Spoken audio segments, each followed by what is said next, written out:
Hello everybody, welcome back to the channel. And it like the 24th of February, I think 24th, 26th, but anyway, look what I got.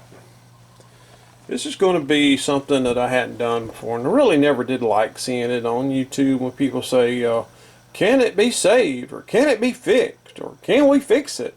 Well, okay, seems to be popular, and I want to be popular. So anyway, it's can it be fixed episode, and it is really a nice looking radio.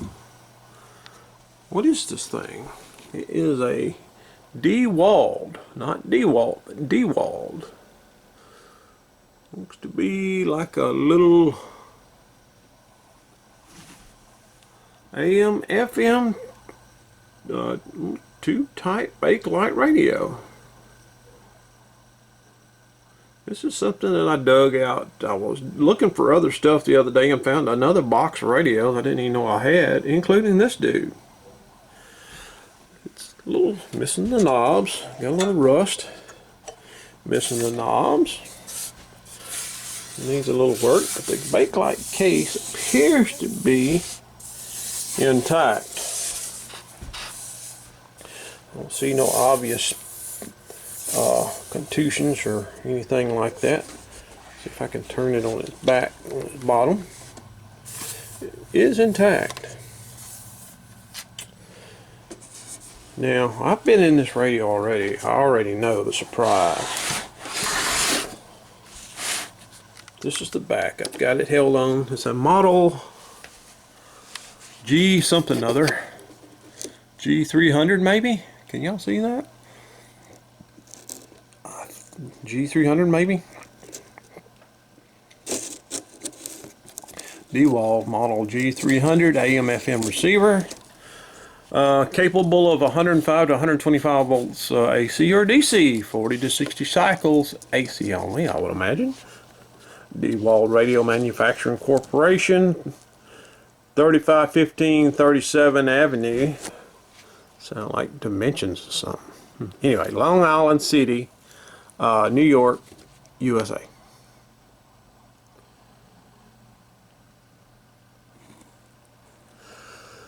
Well, remember I said, can it be saved? Alright, well, let's find out.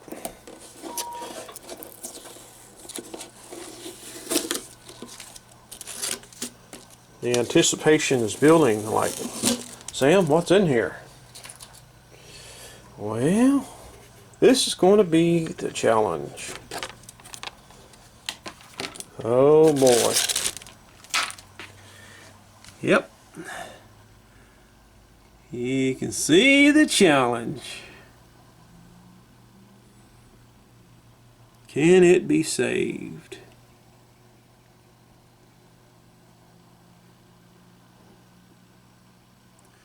Yeah, can it be saved indeed?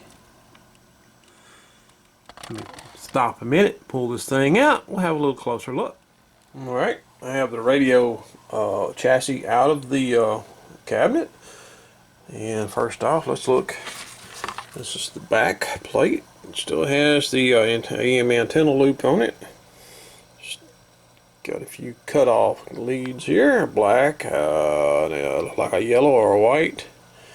But with a little steaming, I think this can be repaired and put back normal. I think this can work fine. I don't see a, oh, here's the knobs. I got 3 out of 4. I forgot about I had those. So I only need one knob, and I want to try. There's a couple of gentlemen that recreate knobs using, and I may try to do that.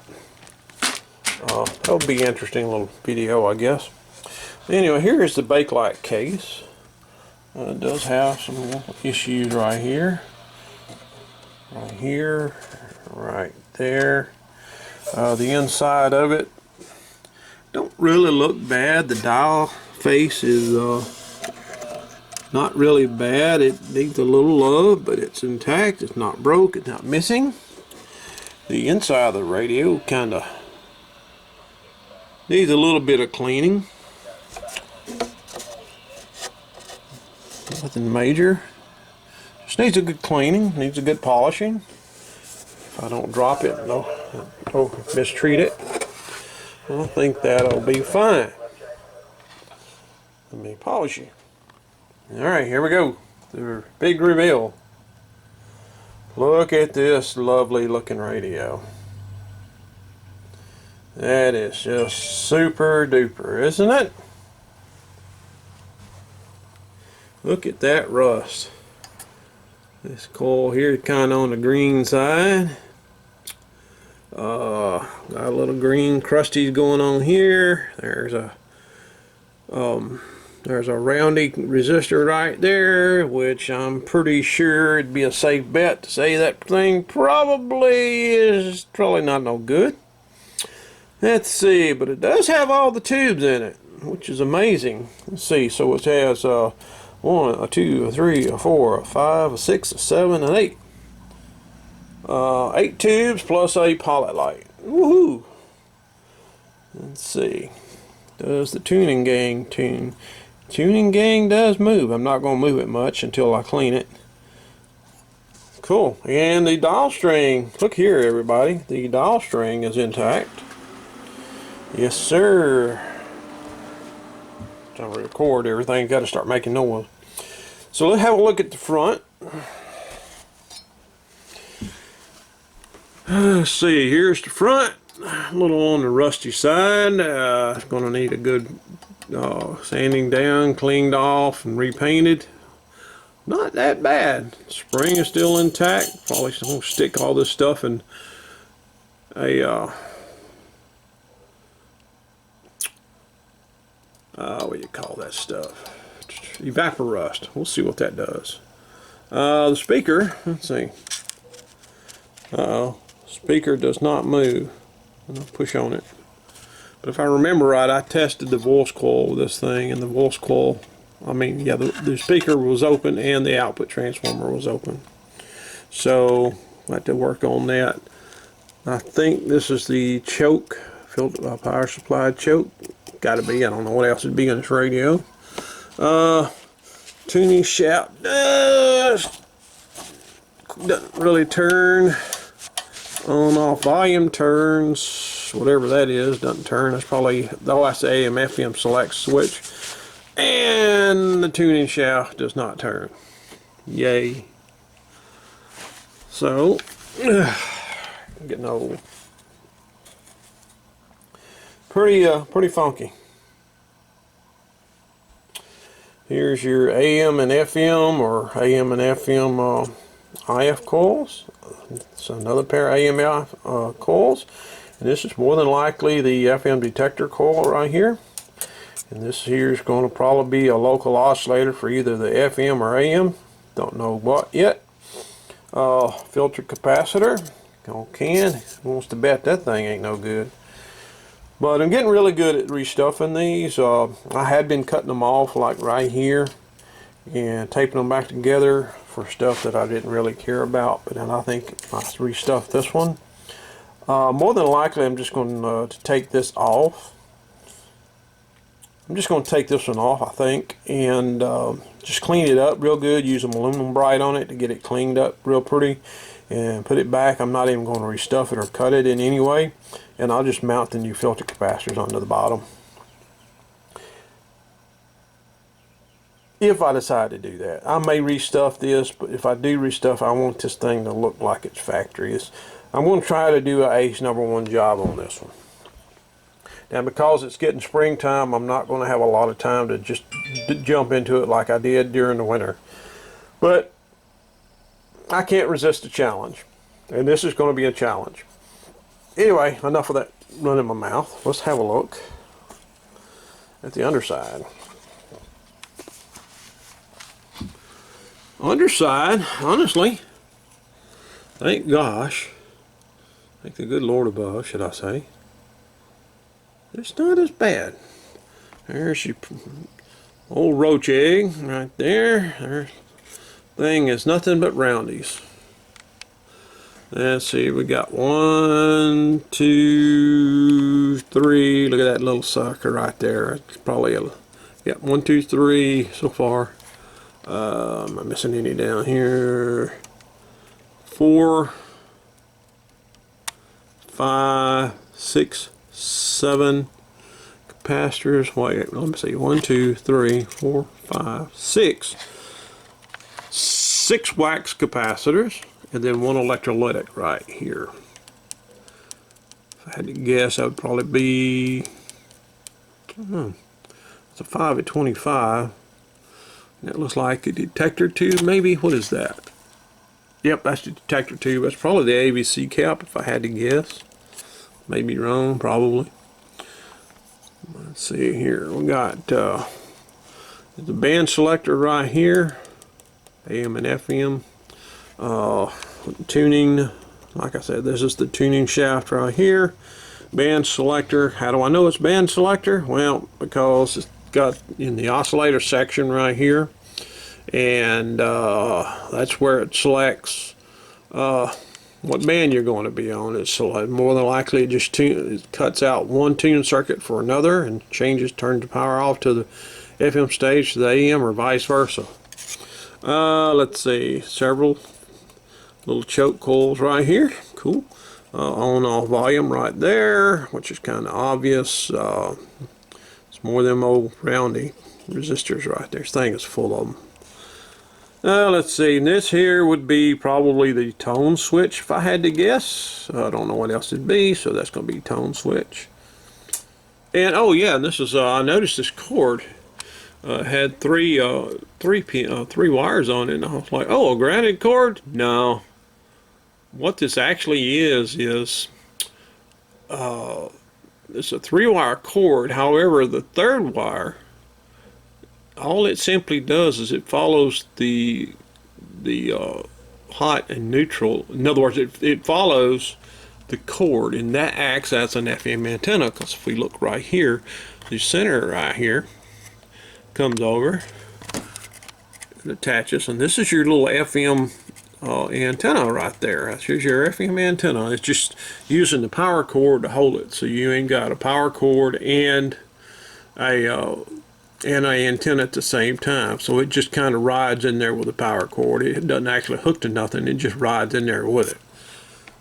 So anyway, that's that. I already have been in this radio, I said, before, and what I've done is I ohmed out everything.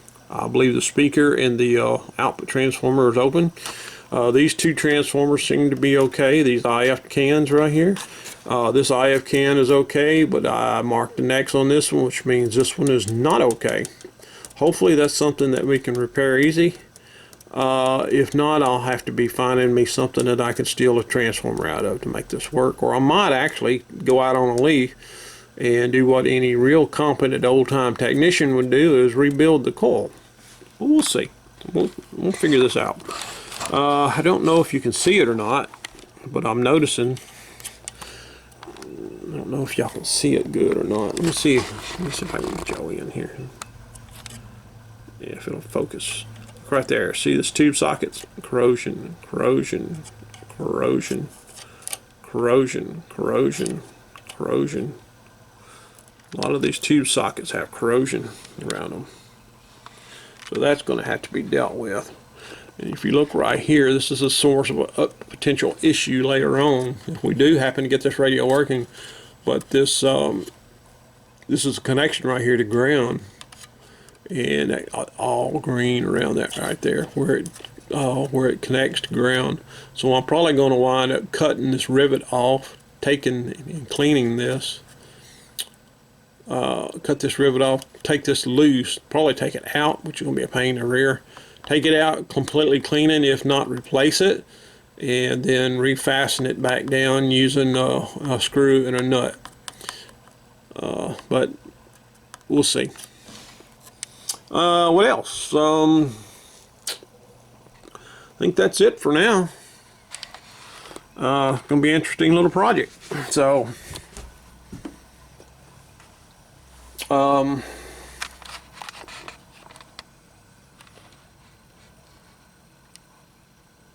Unlikely. I don't know if I'm going to, don't know if I'll strip this chassis or not. Probably not, because it's a lot of stuff on here. I have stripped chassis before. It's not for the faint of heart, especially with all these rivets in here, which you can't duplicate. So I guess the next thing I'm going to do is probably just start dismantling it, pull the tubes, test them, see which ones are good, which ones are bad, and see if I can find some information on this and go from there. So thanks for watching, and we'll see you on the next round. Right. Bye. Took a few minutes to do a little research on this radio, and it turns out this is a Dewald, and I don't know what I said before. I think I might have said Dewald. Can't imagine why I would say something like that. Anyway, Dewald, D-E-W-A-L-D, model C800. This is a C800. Looked it up, looked the radio up. This is, somebody gave this to me for Christmas. Really cool. I'm not sure what edition's available now, but for what I work on, I think this will be fine. Anyway, Collector's Guide to Antique Radios, 5th edition. Identification and values, John Slusser and the staff of Radio Days. Boy, I'm sure we know that. I also looked it up online. If you can see from all the glare, I've got a little issue on my camera here. Anyway, I looked it up on radiomuseum.org. The model C800 Dewald radio manufacturing.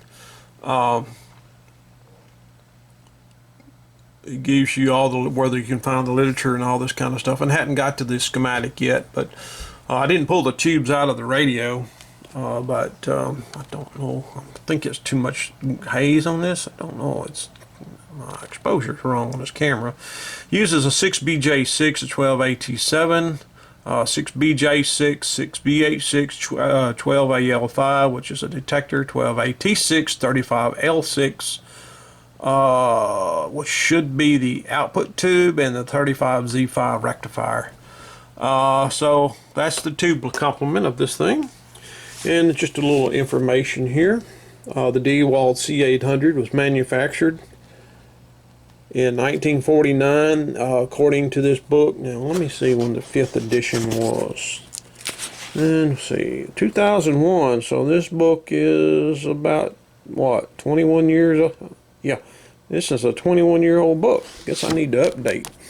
Anyway, back in 21 years ago, this radio in perfect shape would have been valued around the $35 or $40 mark. Oh, wow. So I was telling somebody in a discussion we were having the other day, I'm selling a bunch of stuff on eBay. I'm sorry about my finger in the way. Selling a bunch of stuff on eBay. Just cleaning out. I've got so much junk. And I just built this shop about a year ago.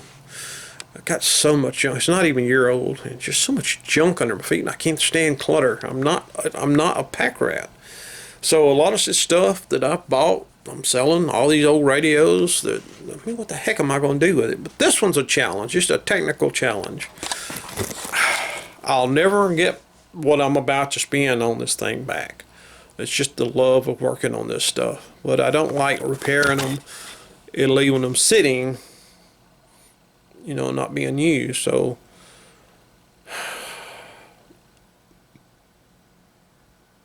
So I know a lot of restores out there that you see on YouTube and all this stuff. I don't know the whole stories. I don't pretend to. But I'm gonna make this video short. Here I am babbling. So a lot of people probably repair stuff for other people and charge them accordingly, and a lot of people probably do it and have little shelves and museums. I don't have a museum. I don't want to create a museum. I've got enough stuff that I don't know what to do with now. But I'm going to repair this thing just for the sake of seeing how well I can repair it, if it can be repaired. It's going to take a while, so I won't be posting every other day, thank God, just to see if we can do it. It's going to take a lot of cleaning, a lot of work. A lot of trying to scavenge parts. I haven't gotten around to testing the tubes yet and all this kind of stuff. But we're going to see if we can get it going. Anyway, I just wanted to come there and tell you that this radio was manufactured in 1949. It was a C800, manufactured by Dewald Manufacturing in Long Island City, New York. So I'm going to look up a schematic on it if I can, and get to taking things apart and documenting everything, and see if I can start the derusting process after I test the tubes. So next video I'll have an update on that. Alright, hope I didn't keep y'all too long. Bye.